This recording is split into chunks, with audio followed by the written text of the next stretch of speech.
Deuxième étape régionale donc pour ce Tour 2014, après la victoire au sprint de l'Allemand Marcel Kittel hier à Villeneuve d'Ascq.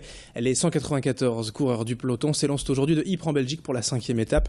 Et voyez tout le passage dans la métropole lilloise de Tourcoing à Wattrelos jusqu'à Villeneuve d'Ascq, Roubaix, M, Saint-Gand-Mélantois et Gruzon. Direction ensuite le Hainaut et Arenberg pour 152,5 km au total. Et surtout au menu du peloton aujourd'hui, les fameux et tant redoutés pavés du Nord. Un véritable mini Paris-Roubaix au programme aujourd'hui avec 7 secteurs pavés, un total de 13,4 km sur les pavés. Deux secteurs, le numéro 5 à Orchy et le numéro 7 à Mons-en-Pévèle, ont été annulés pour raison de sécurité par les organisateurs. Trop boueux, trop glissant à cause de la pluie. Le passage du peloton n'était pas assuré en toute sécurité. De toute façon, ces secteurs pavés, les 7 restants, suffisent à faire de cette étape l'une des plus redoutées et de ce Tour 2014, notamment par certains favoris.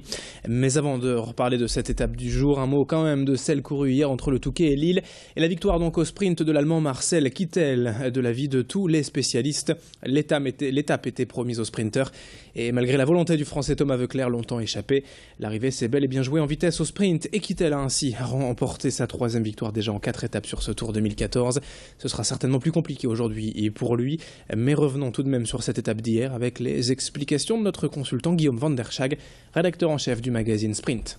Comment on pouvait s'y attendre, c'était une arrivée qui s'est réglée au sprint. Et puis là encore, c'est l'Allemand Kittel qui l'a emporté. 3e victoire d'étape depuis le début du Tour de France. Donc c'est carton plein pour le sprinter allemand. En tous les cas, beaucoup de monde. Moi j'étais du côté d'Armentières hier, à peu près 20-25 km de l'arrivée. Il y avait énormément de monde sur les routes du Tour de France. Et je pense que ça devrait être la même chose aujourd'hui, malgré une météo assez capricieuse. Alors on fait donc état de 7 secteurs pavés au lieu de 9, 2 annulés par raison de sécurité, je vous rappelle numéro 5 à Orchy, numéro 7 à Mons-en-Pévèle. Le premier sera le secteur du carrefour de l'Arbre à Gruzon. Il sera traversé par le peloton aux alentours de 16h tout à l'heure.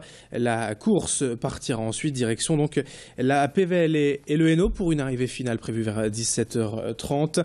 7 secteurs pavés, 13,4 km et après l'annulation de 2 secteurs, au vu de la météo difficile prévu aujourd'hui, beaucoup de pluie et de vent. L'organisation donc qui a préféré jouer la carte de la sécurité. On attend en tout cas de la boue, des pavés très glissants aujourd'hui sur les 7 secteurs restants. Il y aura très certainement des chutes et beaucoup de monde sur les bas-côtés pour assister au spectacle malgré la pluie. Vous voyez ici à Gruzon, déjà pas mal de monde et d'animation tout de même, malgré cette météo vraiment maussade. Le public sera au rendez-vous tout à l'heure. Nos journalistes également sont sur place. Écoutez par exemple quelques-uns de ces premiers spectateurs déjà en place au carrefour de l'Arbre, au micro d'Alexandra Gossin. L'ambiance, la caravane, les coureurs.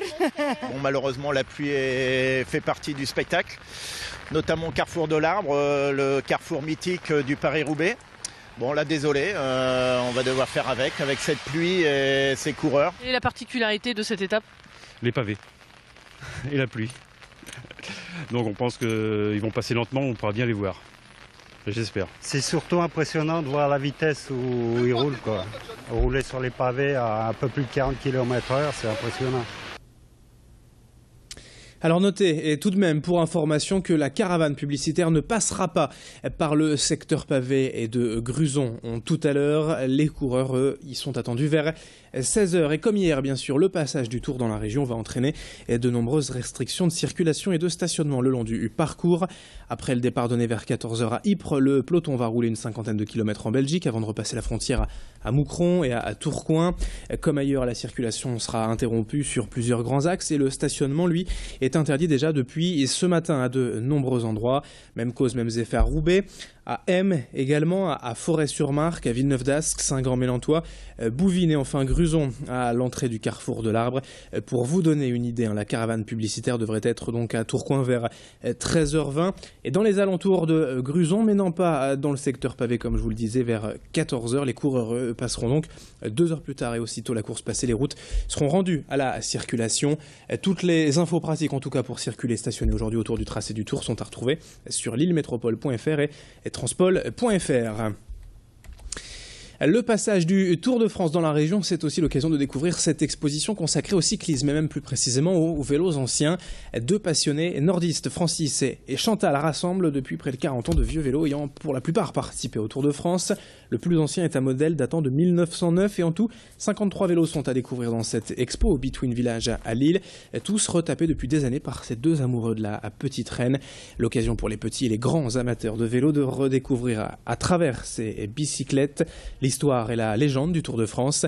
C'est à voir gratuitement jusqu'au 20 juillet au Between Village de Lille. Explication. Il y a eu un déclic, donc c'est au moment de voir passer le Tour de France en 55. Le second déclic, c'est lorsque on ouvre un livre de la bibliothèque à la maison, qui vous l'imaginez rempli de 80% à peu près de livres de cyclisme. Il découvre qu'un cadre qu'il a à la cave correspond à un des vélos qu'il a sur son bouquin. Et puis là, il se lance un défi. Je vais le remonter à l'identique. Et donc on part à la quête de pièces détachées d'origine. Et puis finalement, il réussit à monter son vélo, qui apparemment fait l'unanimité autour de lui. Donc il s'est dit, si j'ai été capable d'en monter un, je serais capable d'en monter plusieurs. Et voilà comment la saga a commencé. Voilà, fin de cette édition entièrement consacrée au Tour de France. Bien sûr, on continue d'en reparler tout à l'heure. Et à 13h45, nous serons en direct de Gruzon, Carrefour de l'Arbre, avec Alexandra Gossin sur place pour vous faire vivre l'ambiance. Restez avec nous sur Grand Lille TV.